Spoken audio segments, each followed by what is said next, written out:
राजकारणात खरंच निष्ठा ठेवली की न्याय मिळतो हे उपमुख्यमंत्री सुनेत्रा पवार यांनी दाखवून दिले। अजितदादांच्या पश्चात सुनेत्रा वहिनींनी असा निर्णय घेतला ज्यामुळे अजितदादाच नव्हे तर कुठल्याही निष्ठावान कार्यकर्त्याला आनंद होईल।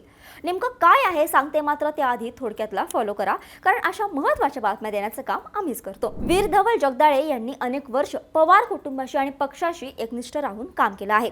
सत्तेच्या संघर्षात आणि कठीण काळातही त्यांनी कधीच पक्षाची साथ सोडली नाही आणि त्यांच्या याच निष्ठेचं फळ आज त्यांना मिळालं आहे।